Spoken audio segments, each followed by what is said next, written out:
And I'm like this, lowly tweaker guitar player getting to help veterans who were willing to die for our country. There's no greater honor. And it goes back to like the gift that recovery gave me, that I can be of service and put my talents to use.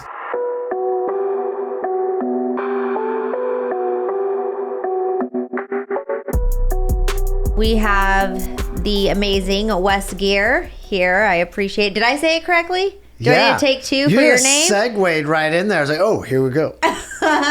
Well, like some of it will be cut. It's fine. But I would make sure. I mean, we mess up names all the time. Myra was on here. Diaz Gomez. So we got in a whole conversation with how to pronounce our names. Oh, it's not Mayra. It's Myra.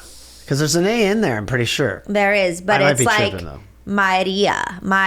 We'd have to ask. I'll have to ask her again. To It's get a the whole Latin thing and that. Yeah, the whole it's accent tough. thing. That's a tough one. But yours is just simple. Wes. It's really Wes you go to Starbucks. Then it's Russ, Rex, Les. Like it's all these things. Like what? All these things. Yeah. Like my name's Wes. Theodore? What? Theodore. Just kidding. But they do get, Yeah. But somebody told me, off on a tangent, that Starbucks messes up your name on purpose so that you'll talk about them and share it and take a shot of it. And I don't know if that's true, but it could be. That's pretty... I mean, that's true. If you think about if anybody ever... That's true. The only time people post a Starbucks drink is just to talk about their name being spelled wrong.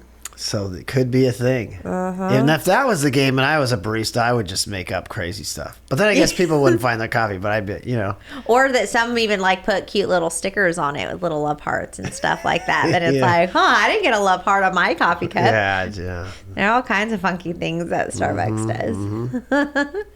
Well, I am excited to share your story here. I mean, I've been fascinated with the work that you do and everything that you have and that you're giving back to the recovery community. So, we all have a story, and where we are today stems from our journey and what we've gone through. And a lot of times it's not always a very pretty history.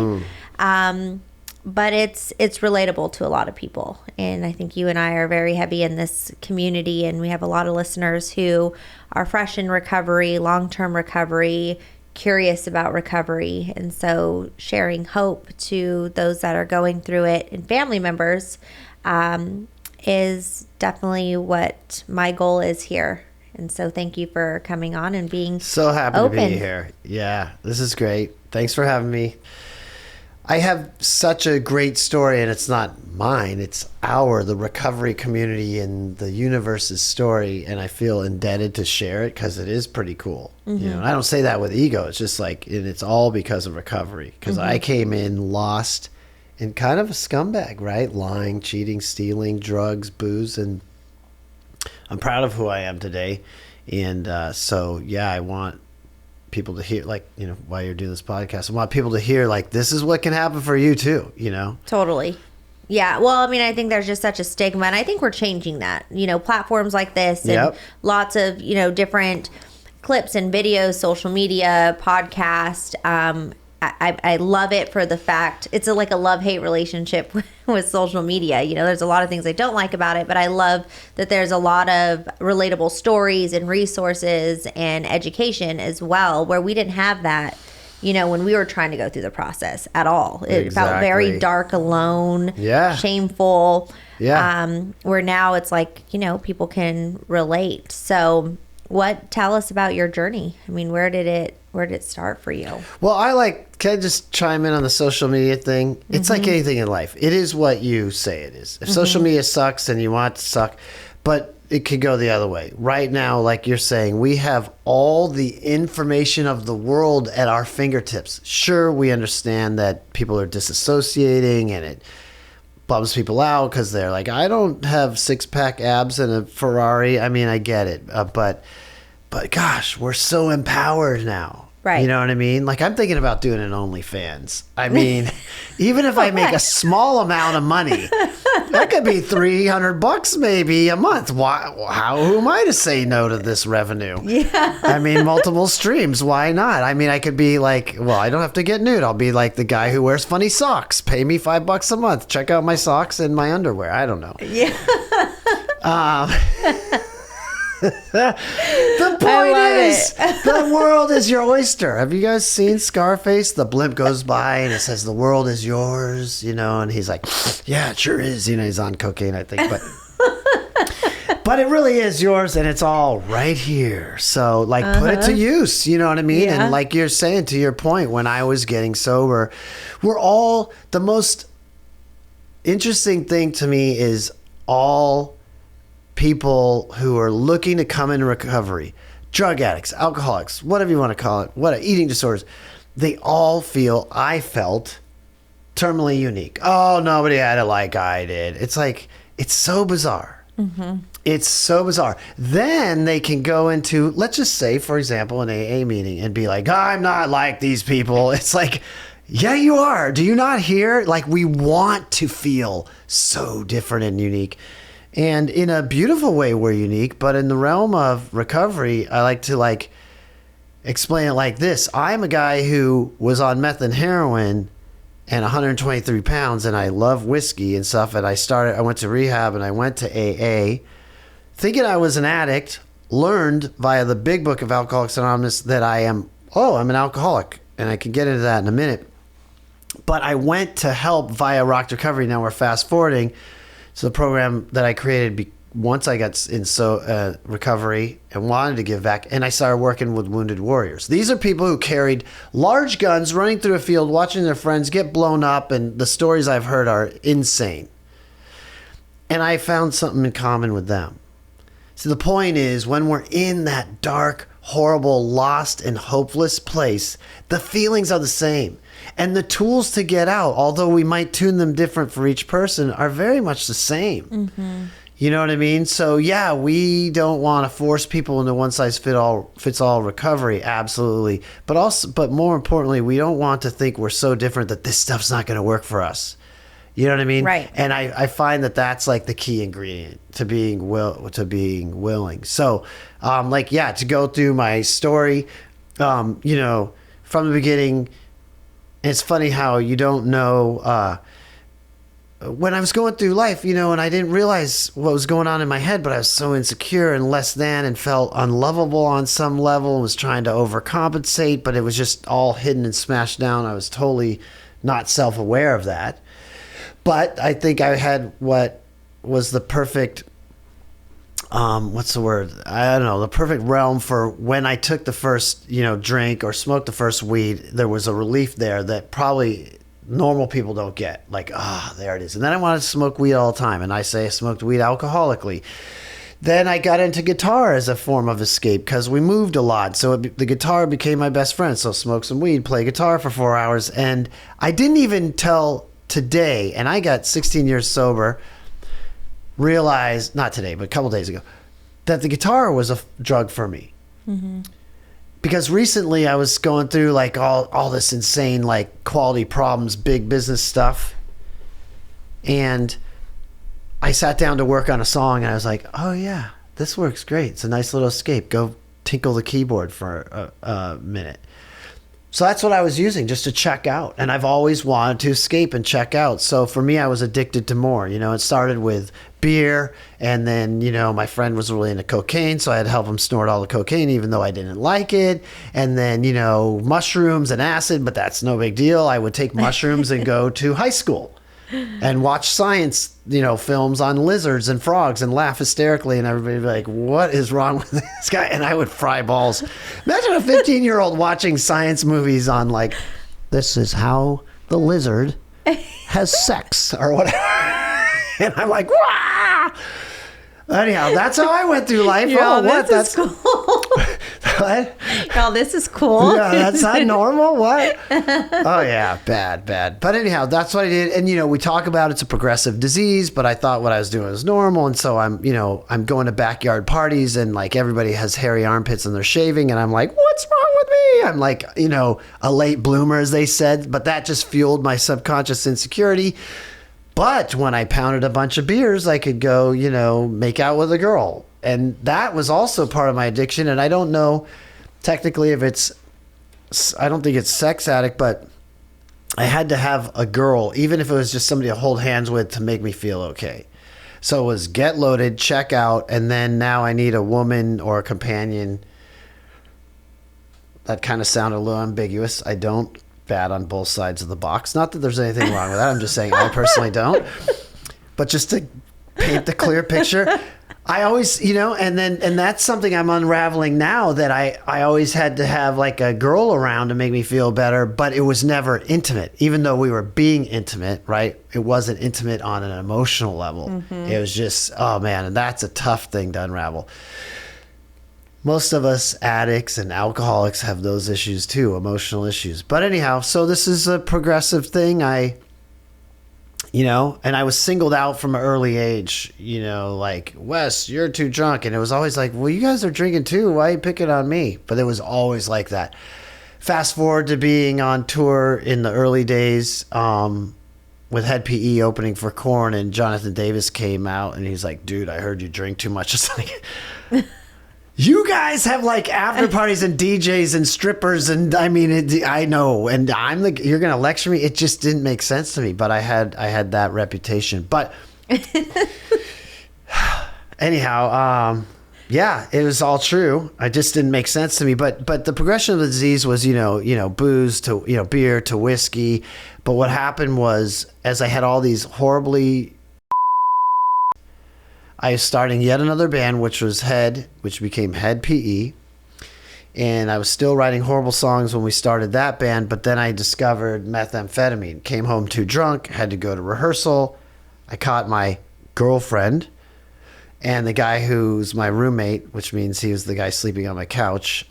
They were snorting something. I was like, what are you guys doing? And they're like, that's heroin. I was like, I'll try heroin. And then I snorted it, and I go, can you drive me to rehearsal? Because I'm a little too drunk.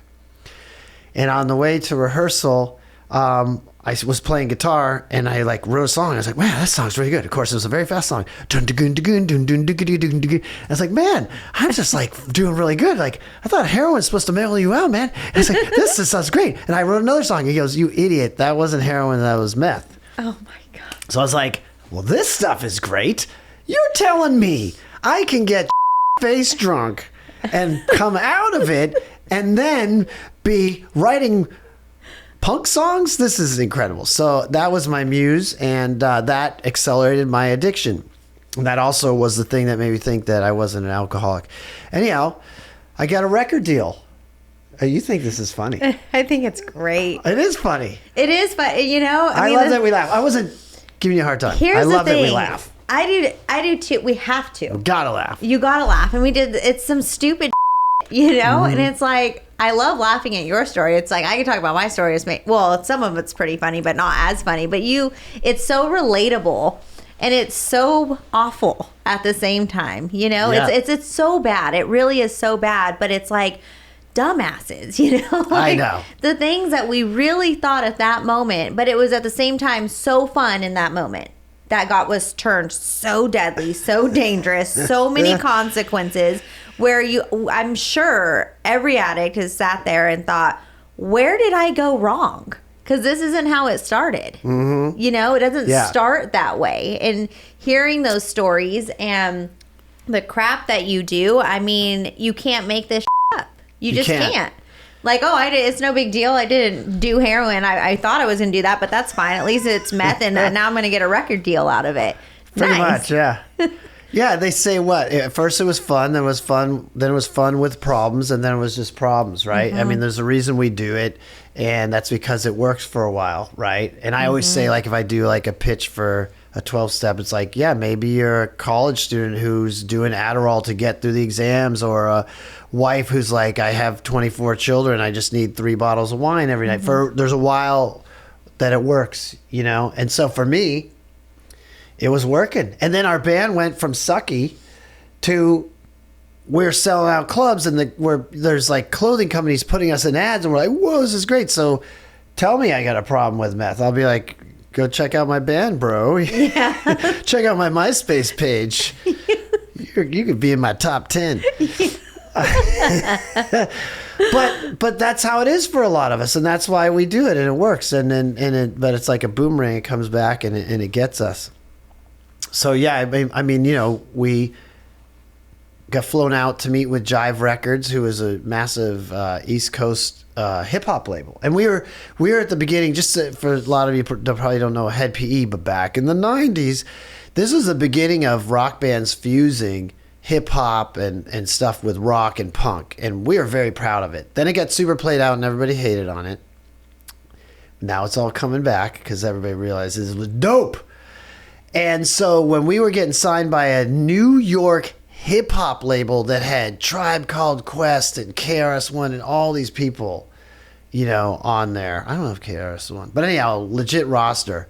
Then they added Backstreet Boys, and fun story is when I went into Jive Records to meet with him, Justin Timberlake was on his way out, but he wasn't huge yet. Anyhow, hey, nice to meet you. And I was tweaking balls.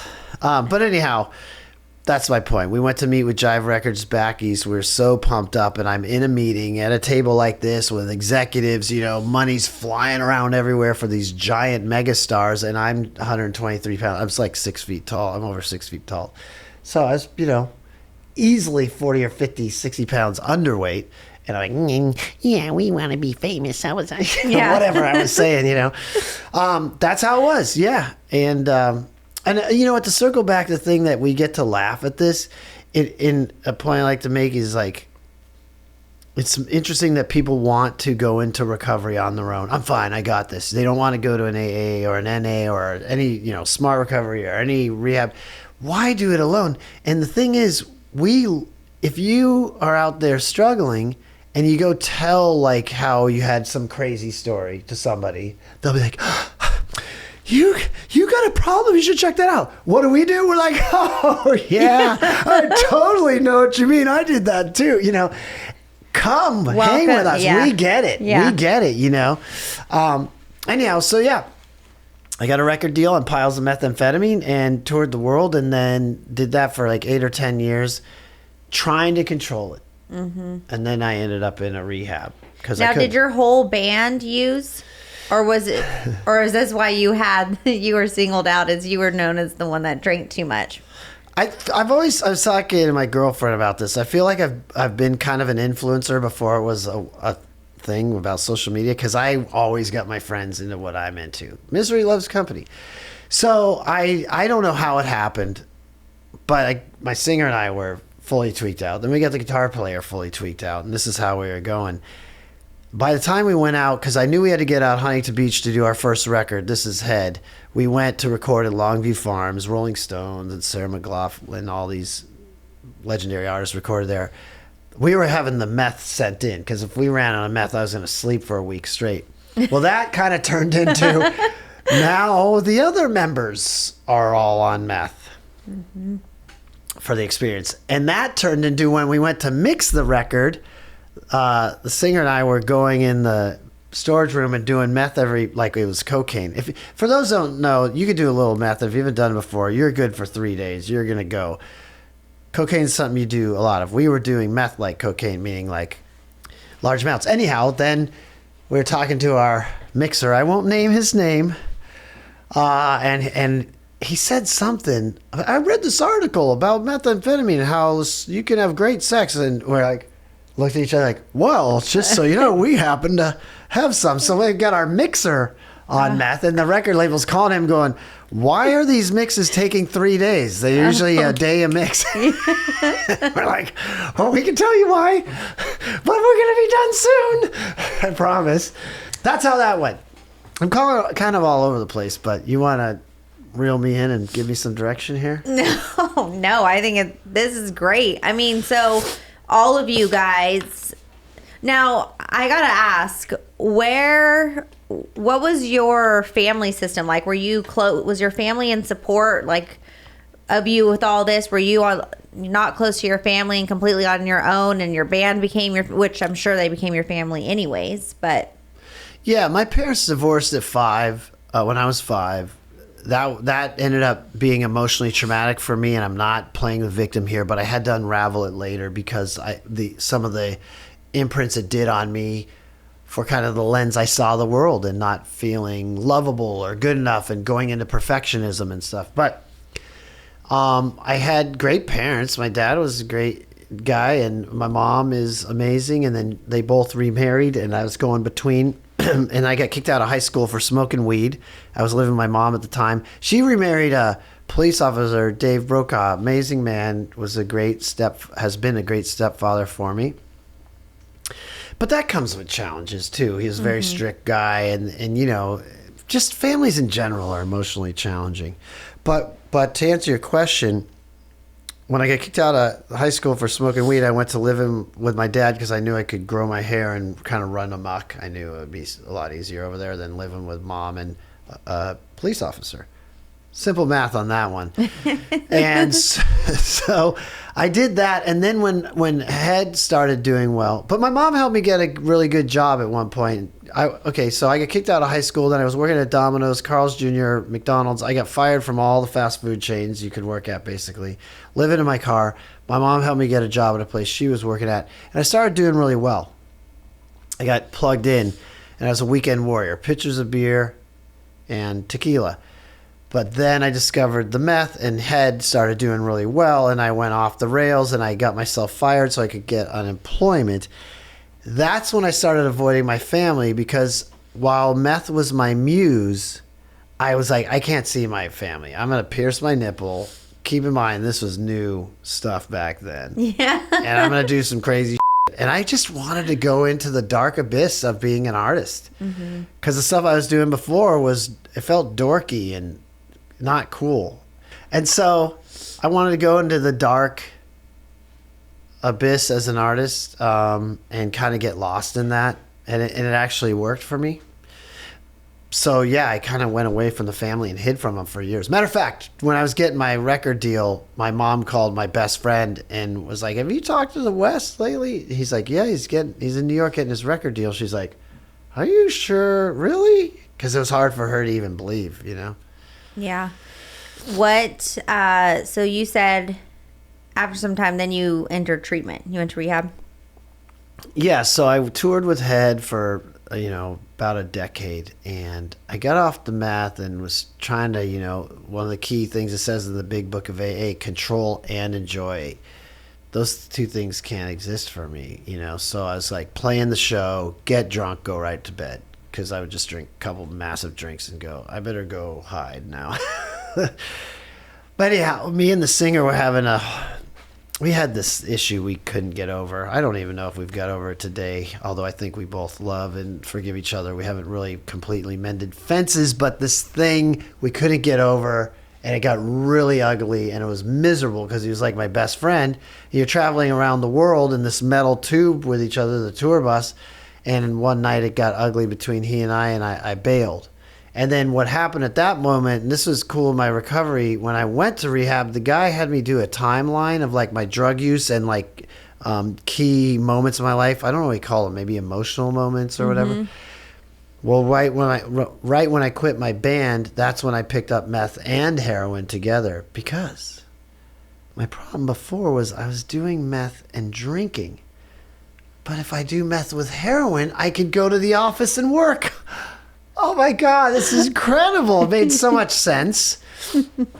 That's in the big book as well, right? These things we think make so much sense. And so that I started working with my brother. I was on meth and heroin. Audio gear, this is Wes. Can I help you? Go on. Oh man, it was bad. And then I ended up in rehab. Who got you into rehab? It was my brother Alan, luckily, because one day I said, look, if you're wondering why I look like death warmed over, this is why I've been doing, meth and heroin. He's like, yeah, man, and this is an important part for people out there. It's kind of like defining moment. Like he was like, yeah, just smoke a little weed and drink, he's one cocktail gets a headache, 2 hits of weed. That's how he lives his life. Very high functioning kind of guy. I was like, yeah, totally.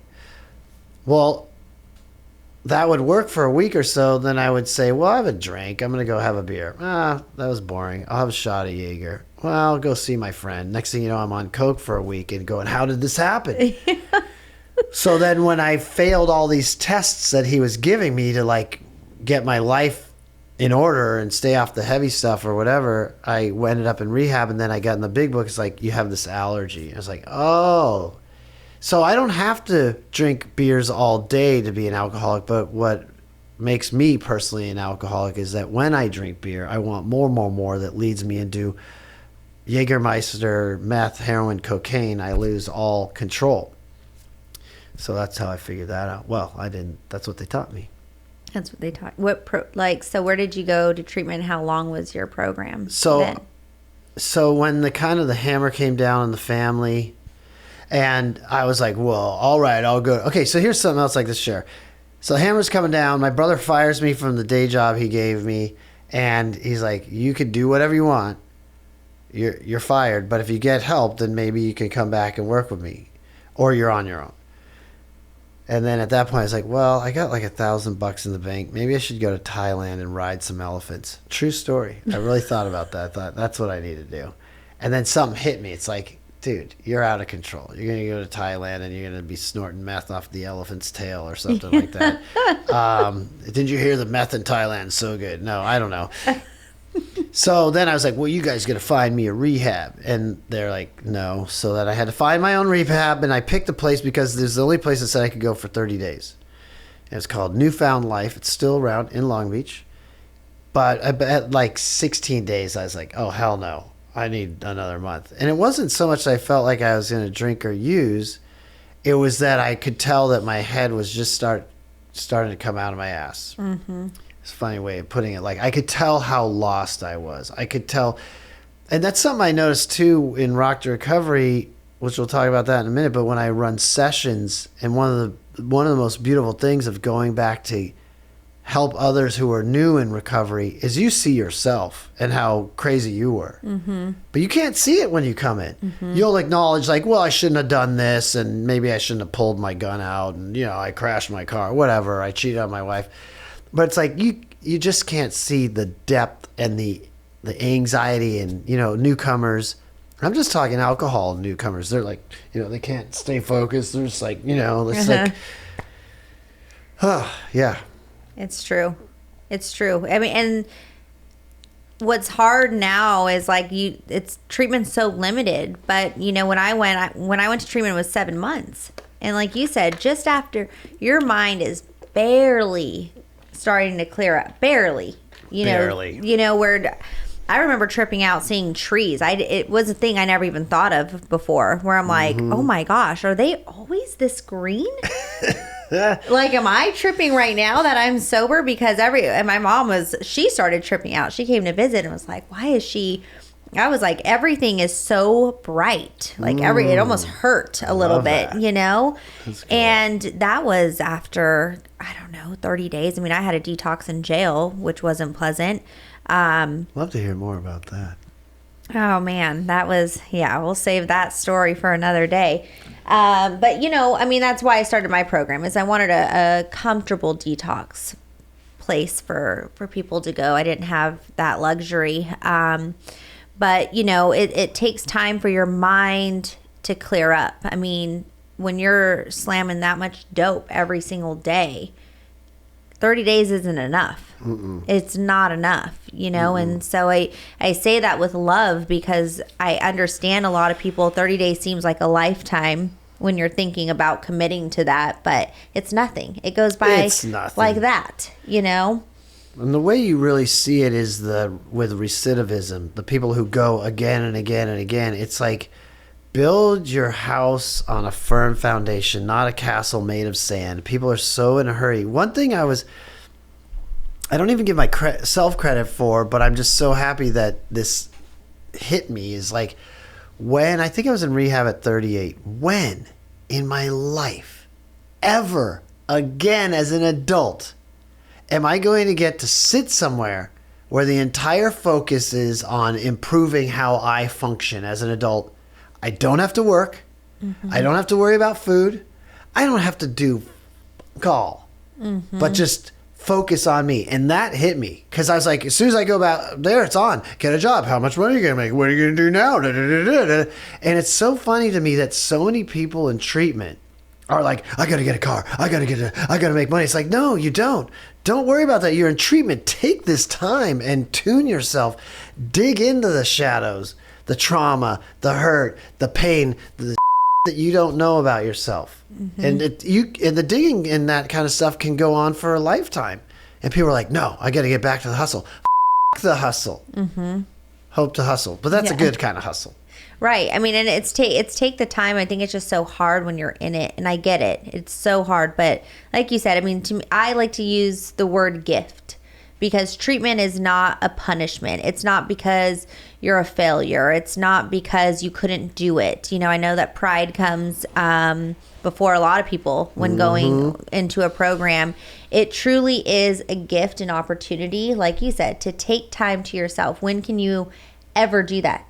Even now, you know, I'm like, gosh, life is so busy, and kids and work and this, and it's like, that when I have the opportunity to take a few days and go to a retreat and just unpeel the layers and recenter myself, now I look at it as like, what a blessing, you know, to be able to take this time for myself to regroup, to be a better version of myself for my kids, for my family, you know, and that's a hard thing to come to terms with, but it's so true, because you can't figure all those things out on your own, and you're in a safe space with people that are able to get you through that process. It's something we can't face on our own, you know? Yeah.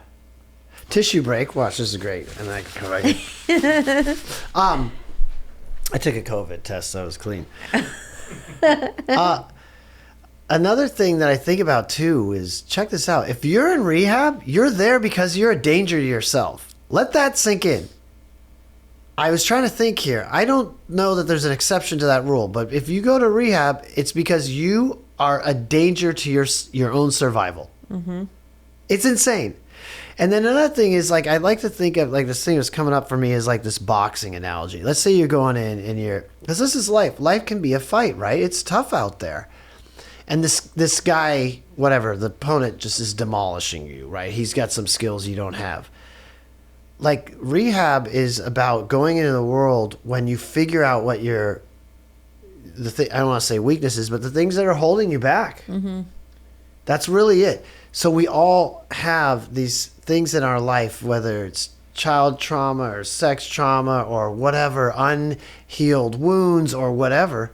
That's the goal, is to know what those are so we can go back out into the world. And you'll see people that go to treatment centers like, fine, I'll be here for 30 days. And they're like, why even be here? You know what I mean? Take advantage of it. Because if you don't change, they say the same man drinks again, right? The same woman goes back to her eating disorder. We're here to change. And that's the most beautiful part of it, that first of all, there's so many people out there, drug addicts and alcoholics, that given the chance, they would probably love rehab if you threw them in there. But they'll never get the opportunity because they don't have the resources or the family or whatever. And then I just lost my train of thought completely. So that's great. Yeah. No, I mean, and it's true. As we were saying, right? It's a gift. Take that time to focus and do you and learn everything you can about yourself and heal those wounds. Because a lot of people, they don't have the opportunity. You know, I try to scholarship as much as I can. If I have open beds and somebody calls me and they really, really, really want help and they don't have the resources, my doors are open. Always. Because that is our purpose. I mean, of course, I have to be able to pay the bills and operate, the business. But if we are able to do that, we'll do it, because it's so many people. This is a prison. I don't need to be here. I don't want to be here. And it's like, you have no idea. Right. They don't fold your toilet paper in prison or jail. You get a DUI and you really have a serious consequence. No one's coming to your rescue. This is a safe place where people love you. And so many people that are so ill in their addiction, they don't see that. Now we can fast forward a bit, because I love what you have brought to our community and our field of Rock to Recovery. I mean, how did that all start?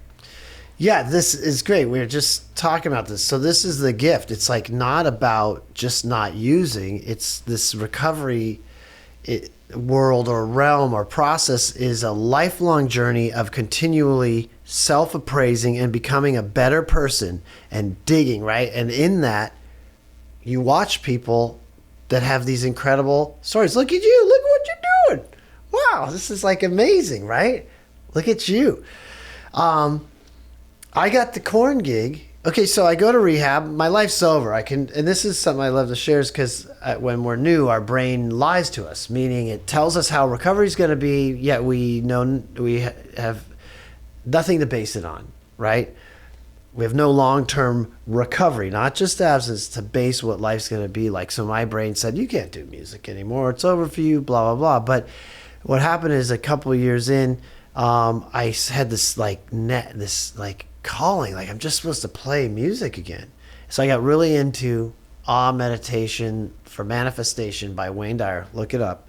Wayne Dyer, meditation for manifestation. I started to visualize. I was like, I want to get back into music, and it better not be some punk band. It better be a great band. And out of nowhere, I swear to you, Korn texted me, you want to come play guitar with us? And I got that gig because the guy they had now, he's now dead. It was this guy, Shane Gibson. Great human, but he drank through and he drank himself to death in a very short amount of time. They wanted somebody who didn't drink. So I got the Korn gig because I didn't drink. Oh, wow. So you got the Korn gig sober.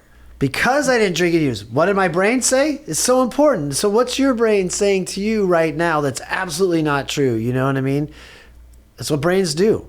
They can only tell you based on the experiences they had. They'll never tell you these magical, mystical things like, hey, you're going to meet Cheree and you're going to go to San Francisco and do, or whatever, Hollister, and do a podcast one day.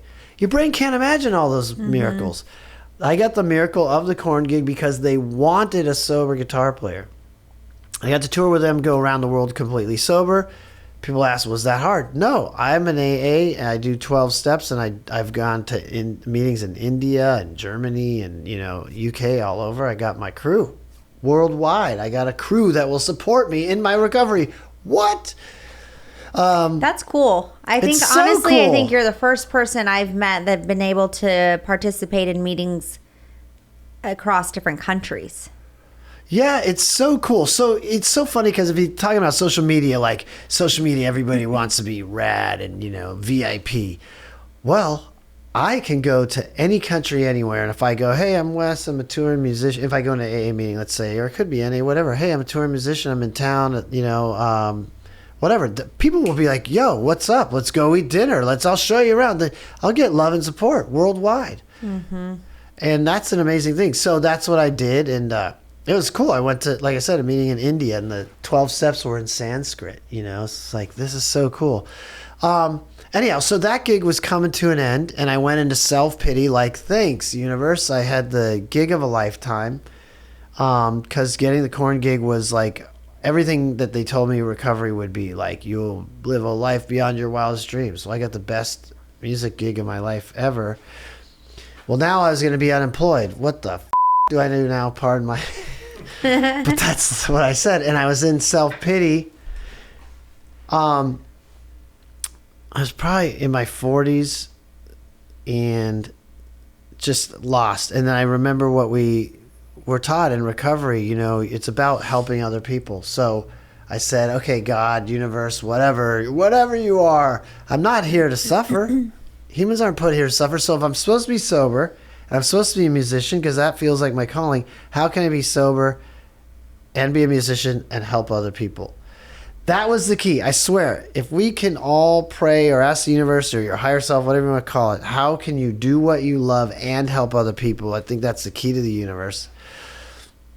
And then this idea came to me, Rock to Recovery, which was remembering my time in rehab where, like we were talking about, we had, drawing pictures with crayons and all this, but there's no music. But I would whip out my guitar in rehab and watch it transform the room. All 22 dudes coming together. When you're a treatment, you're like, that's my homie. Screw that guy. He's a weirdo. But I start playing like boom, diggy, boom, dan, doom, diggy, and we all start doing like some two-step and writing silly country songs. So that stuck with me. So my idea with Rock to Recovery was, how can I bring music in a treatment center? And I pitched it for 8 months, and everybody said that sounds great, but nobody wanted to hire me until finally somebody did. And then now here we are in our 11th year, something like that. I founded it on 12/12 of 12. I'm not into numerology, but I don't think that hurt our cause. And yeah, I have right now, I think 17 people that go out to treatment centers. We work with wounded warriors, eating disorders, mental health, all sorts of stuff. We do 600 sessions a month, 600 times a month. We've been integrated to around 200 treatment programs. And 600 times a month, we go in there and take non-musicians and show them how to write and play instruments. And we write a song in that session and record it at the end. So start with nothing. By the end, we form a band and we have a song that's been recorded. And yeah, it's just taken off, and it's, I mean, beyond my wildest dreams. I just was desperate to pay my rent, and then here we are.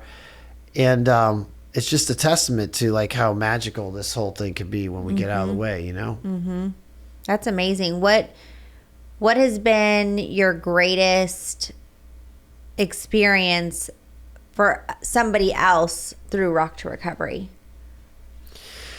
That's a great question. And there's so many. So right when I was doing the first sessions, I didn't know anything. Now I'm much more understanding of the science around what we do and all this kind of stuff. But I was terrified in the early sessions that people were going to go, "You're lame, off, get out of here. This is stupid," right? I mean, I had horrible anxiety. One of the first sessions, a guy came in late.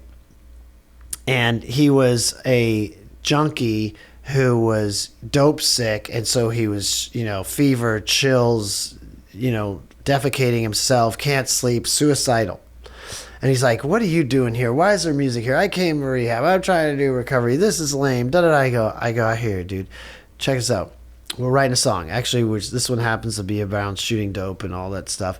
Here's a shaker. I had this little pink baby rattle, looks like an egg. And I go, you know, here's our verse, here's our chorus. Just shake it like this. And he's like, "Okay, man." I go, "Just, you know, maybe see." And he started buying into the lyrics. I was like, "Oh, this is cool." And he's like, "Okay, so what? The chorus goes 3 times, then we're going to stop." And then he started jumping up and down from F you to like, "I can't sleep, I'm shitting myself," all these things. Because he told us how he was feeling. And then by the end, he was like ecstatic. He's like, "Dude, you're going to be here next week, right?" No. I'm getting chills right now. And what that is clinically is that's called measures of wellness. He went from suicidal, this, wanting to die, hopeless, to the end of one musical session, having hope, believing it's possible, believing he can recover, you know. And I don't know a drug out there that you could take that will do that.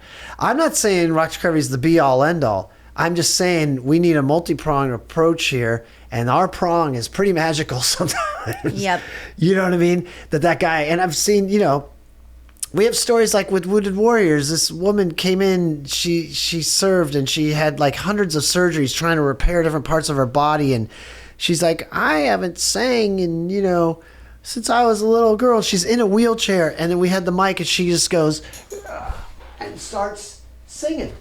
Like, you couldn't put that in a movie because it would be too fake and cheesy, but she just got so moved by the music that she wanted to stand up and hold the mic and sing, and she hadn't sang since she was like 12 years old. Wow. Like, it's like, what? And I'm like this, you know, lowly tweaker guitar player getting to help veterans who were willing to die for our country.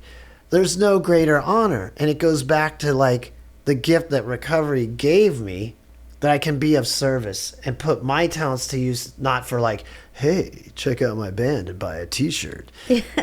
But you know what I mean? Yeah. Which, it's cool if you do that too, by the way. We're called Human, and we're on all the social media platforms, but you know. Isn't it crazy the amount of sincere gratitude? It's like the only, I mean, I know other people have a lot of love and gratitude for life and accomplishments and whatnot, but I feel like when we've walked this path, we share a level of gratitude that's just like really hard to explain to other people.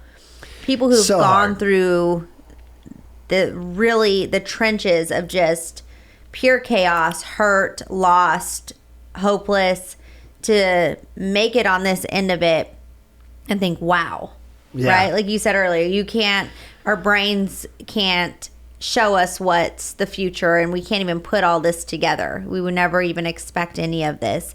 But to think that through our journey and all of our hard work and sacrifices of just being vulnerable and saying, okay, I surrender and I'm going to try this and give it my all, to be like, wow, You know, it really, the freedom of feeling good without any substances, without the need of any of that is just magical. You know, I mean, every day I'm so thankful to be able to go to sleep, wake up, feel great, and not need anything. I mean, 12 years ago would have never thought I'd see the day. And that's beyond your wildest dreams, right? And the thing is like when we're new, it's kind of like how what they talk about in politics, kitchen table issues. You know, people want to put food on a table, pay their car payment, have a job. And when we're having issues with addiction or behavioral disorders, we really don't know what we need. We don't know what our priority is. We're going to chase the wrong things. That's why we keep picking up drugs or that horrible boyfriend again or whatever. And we start learning what's really important.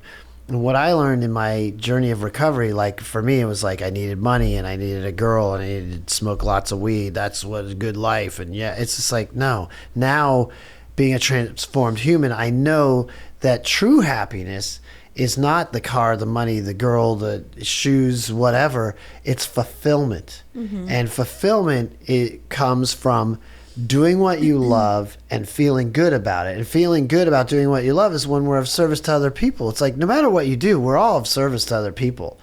You know, whether you run a restaurant or you're an artist, whatever it is, you're creating a service for other people to enjoy. And when we get to bring our heart into it and see the stoke on other people, that's what I call the vortex of radness. Because we share the energy with them, it gets reflected back to us, and it kind of, you know, it's this reciprocal effect. Yeah, I agree. What are your hopes in the future years for Rock to Recovery? Another great question. Thank you for asking. So, Rock to Recovery as a nonprofit, and post-COVID's been really tough. But one thing we kind of stumbled into is that we started doing this event to fund the nonprofit. And what I noticed when I got sober is I would go to, you know, backyard barbecues with 6 alcoholics smoking packs of cigarettes and drinking Red Bull, and just kind of like, I was like, this is recovery life? This is not cool to me. So we wanted to create a super bright and as rad as can be event. And we do this Rock to Recovery benefit concert. We're on number 7 coming up, where we honor sober rock stars and celebrities. We've had Corey Taylor and Moby and Mike Ness, like legends, accept our reward, tell their story of recovery. And we do it 100% sober. It's red carpet. We get influencers and models and actors, and we do it bright and glitzy. But then half the crowd is actively in treatment. They come from local treatment centers. So if you can imagine, you went to rehab and they're like, guess what, Jimmy, tonight we're going to a concert. You're like, a concert? And then they're like, okay, and it's sober. And then you got like, you know, some legend like Katie Seagal up there going, I was an alcoholic and I'm sober now and look at my life. I've won Emmy Awards. And we have a great time. We rock out. We did it with like Bradley Knoll from Sublime last year and Miyavi and all. It's just like, it's incredible. So I want to see this thing. This thing grow. I want it to be a beacon that everybody continues to go. Because this event, I'm going to be honest, it's the hardest thing I do. I actually, and I want to name this, I get suicidal ideation still. It's important for me to name that because I think oftentimes we act like recovery is this, you know, fun tropical island we get to and it's always great. No, I still struggle with mental health. And when we do this event, it's so much pressure chasing sponsors and getting the ticket sales and finding all the people and putting together a cool lineup. It's hard because we're asking people to give of themselves freely and come. And we always do it. We knock it out of the park. But it weighs on me heavily.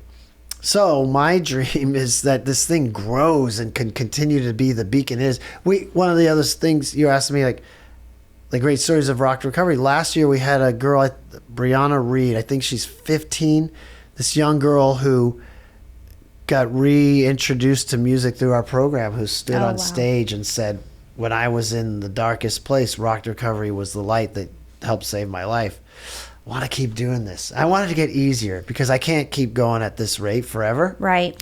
I mean, it's powerful. I went to my first one last year. Yeah. And it was amazing. I just have to acknowledge like what you're doing is powerful. Thank you. It's unique. It's different. It's needed. It's all of the above. And my favorite part was being able to mingle and chat with the ones in recovery, like in treatment. Yeah. You know, those were my favorite ones. I mean, just to see their eyes just light up, you know, and Brandon's a good friend of both of ours, and, you know, hanging out with him after he had gotten his award, and just the look on everyone's faces coming up to us and talking to him, and just the difference. You knew that they were going to walk away and not forget that night, and that night was going to have a huge impact on their harder days ahead to make sure that they stick it out, you know. And Amen. that was really amazing. I remember calling my husband and being like, man, this is a cool event. I leave feeling really good. So I really hope to see it continue and grow and touch many, many more lives, because it's making a difference for sure. Yeah. How can anybody say, because we don't want to change. We want to stay with the pain we have instead of go into that new pain we don't know, right? Because recovery is painful. We have to feel things. We have to grow. We have to evolve. We have to face ourselves and all the wreckage. But when you show people, like what you're saying, by the way, I was getting so many chills when you're saying that. It just makes a statement of how amazing recovered life can be. We had, Brandon Novak up there, Travis Mills, who's like this young, handsome, like superstar kind of guy. It's like, yo, come here with us. This is pretty rad. Definitely. Well, one thing of hope I always like to share, what do you hold on to when times get tough?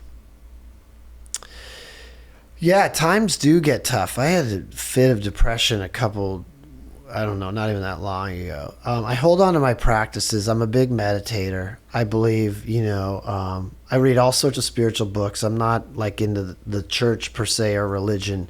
But, like Jesus said, the kingdom of heaven is within you. I believe that he was a meditator. Don't get me started on that. But I hold on to what I know works, which is going within, doing my practices. I have a therapist. I have friends. I surround myself with people who do the work I do, so I can lean on them, and I can, vomit my challenges on them and get support. And sometimes I have to hear it, like, dude, come on, man. That's what I lean on. I have a design for living that helps me in the rough patches, I love that. Yeah. Well, Wes, thank you so much for sharing your journey and your story and your future with us. And if people want to continue following your journey in Rock to Recovery, how do they find you? Yeah, Rock to Recovery is easy to find. It's Rock T-O, spelt out, Recovery. We're all over the interwebs and social medias. I'm easy to find, 7 letters, Wes Geer, Wesgeer. I have people hit me up. If you have questions about recovery or whatever, find me. And if you want to hear my band, Human, HU3, because we want to make it really difficult, M3N. But just put HU3. You'll find us. Awesome. Thank you. Thank you so much.